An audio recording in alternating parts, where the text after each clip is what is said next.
Assalamualaikum warahmatullahi wabarakatuh. Bismillah, alhamdulillah, wassalatu wassalamu ala rasulillah wa ala alihi wa sahbihi wa man tabi'ahu wa nasarahu wa walah wa la hawla wa la quwwata illa billah, amma ba'du. Para kaum muslimin wal muslimat di mana saja Anda berada, yang senantiasa dirahmati, dimuliakan Allah Jalla Jalaluh. Bersyukur kepada Allah atas karunia nikmat yang telah banyak dilimpahkan kepada kita. Semoga kita mampu mewujudkan segala nikmat itu melalui taat dan ibadah kepadanya. Salawat teriring salam semoga tercurah dan terlimpah kepada junjungan kita Nabi besar Muhammad sallallahu alaihi wa alihi wasallam. Saudaraku yang dirahmati Allah,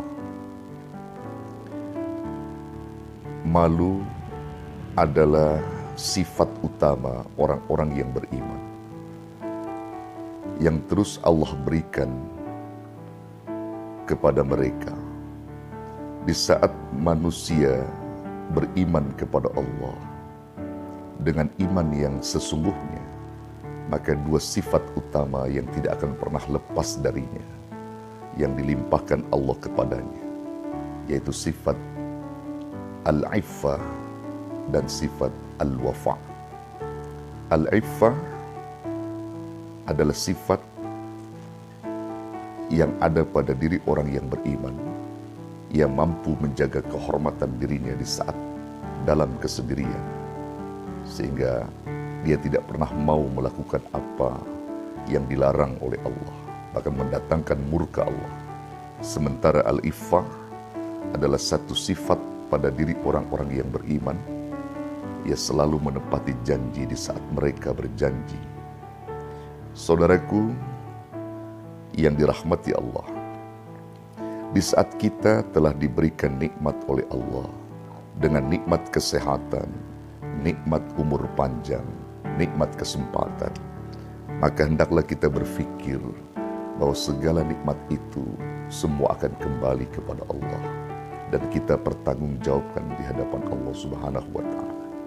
Terlebih ketika kita sudah diberi umur panjang oleh Allah, dan gunakan umur panjang ini untuk senantiasa berbakti dan taat kepadanya.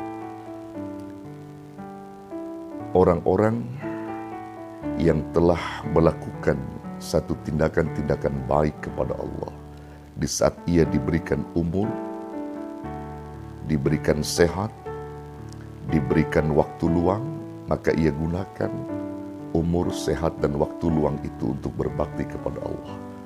Namun alangkah ironisnya ketika manusia telah banyak diberikan waktu, kesempatan, diberikan umur, dan diberikan waktu luang oleh Allah, namun mereka gunakan dan sia-siakan waktu itu pada hal-hal yang tidak berguna. Dia tidak taat kepada Allah, justru banyak maksiat, banyak hal-hal yang dilakukan pada sesuatu yang dilarang oleh Allah. Orang-orang yang beriman kepada Allah, di saat mereka diberi umur panjang oleh Allah, maka mereka gunakan umurnya itu untuk selalu taat kepadanya. Maka Rasulullah Sallallahu Alaihi Wasallam pernah menyebutkan di dalam satu hadisnya bahwa kriteria manusia terbaik dan manusia terburuk menurut pandangan Rasulullah Sallallahu Alaihi Wasallam dinisbahkan kepada umur dan amalnya. Di saat beliau bersabda di dalam hadis, beliau nyatakan dan beliau sabdakan, khairun nas man tala umruhu wa hasuna amalu. Sebaik-baik manusia adalah mereka yang diberi umur panjang oleh Allah namun bagus amalnya. Namun sebaliknya, wa syarrun nas man tala umruhu wasa'a amalu. Seburuk-buruk manusia adalah mereka yang diberikan umur panjang lalu buruk pula amalnya. Na'udzubillah, summa na'udzubillah. Ini menjadi cermin untuk kita, saudaraku. Betapa banyak orang-orang tua yang berada di dalam Islam, namun mereka tidak mampu menggunakan umurnya untuk bangkit taat kepada Allah.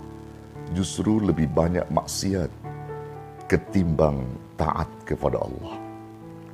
Dan hal ini juga pernah diisyaratkan dan pernah Rasulullah Shallallahu Alaihi Wasallam dikunjungi dan didatangi malaikat Jibril alaihissalam. Dalam satu riwayat yang sahih,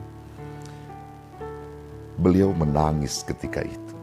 Bahkan tangisan beliau itu tak kunjung reda dalam beberapa hari, hingga mengundang pertanyaan banyak sahabat. Bahkan hingga waktu subuh, air mata Rasulullah Shallallahu Alaihi Wasallam terus berlinang, yang pada akhirnya Sayyidina Umar radhiyallahu an bertanya kepada Rasulullah, "Ya Rasulullah, kenapa engkau menangis? Belum pernah aku jumpai engkau menangis seperti ini. Ada apa gerangan?" Rasulullah Shallallahu Alaihi Wasallam menjawab, "Wahai Umar, beberapa hari ini malaikat Jibril alaihissalam datang kepadaku menyampaikan pesan dan wasiat dari Allah." "Pesan apa itu ya Rasulullah?"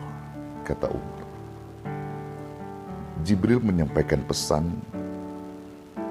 dari Allah kepadaku, bahwasanya Allah Subhanahu wa Ta'ala malu menyiksa orang-orang tua yang beruban di dalam Islam ketika mereka melakukan maksiat dan tak kunjung bertobat."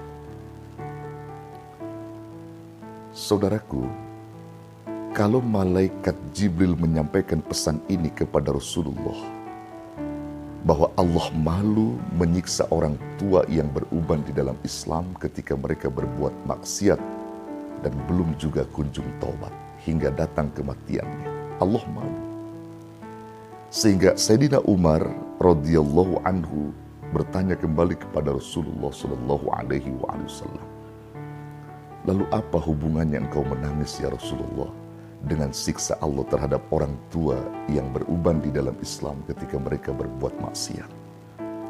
"Yang aku tangisi wahai Umar adalah kalau Allah saja malu menyiksa orang tua yang beruban di dalam Islam ketika mereka berbuat maksiat tanpa bertobat kepada Allah, lalu menjadi benak pikiranku yang selalu bertanya dalam hatiku, kenapa orang-orang tua yang beruban di dalam Islam tak pernah malu kepada Allah di saat mereka berbuat maksiat?"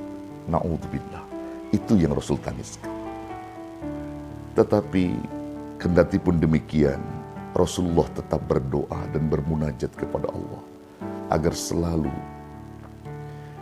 Allah memberikan jalan terbaik kepada hamba-hambanya yang belum juga mau bertobat kepada Allah. Saudaraku, maka pantaslah kalau Nabi menisbahkan bahwa baiknya seseorang dan buruknya seseorang dinisbahkan pada umur dan amalnya. Maka kita sebagai orang-orang yang tentunya memahami tentang hal itu, kita akan mencoba diri kita agar terus melakukan kebaikan dan terus melakukan ketaatan sampai ajal menjemput kita. Sehingga rasa malu yang benar-benar ada dalam diri kita itu tetap kita timbulkan agar Allah cinta dengan kita, agar Allah sayang dengan kita. Saudaraku, ini saja saya kira yang dapat disampaikan. Mudah-mudahan sekelumit untayan kalam ini memberikan makna dan faedah untuk kita semua. Hadanallahu wa iyyakum ajma'in. Wallahul muwaffiq ila aqwamit thoriq. Wassalamualaikum warahmatullahi wabarakatuh.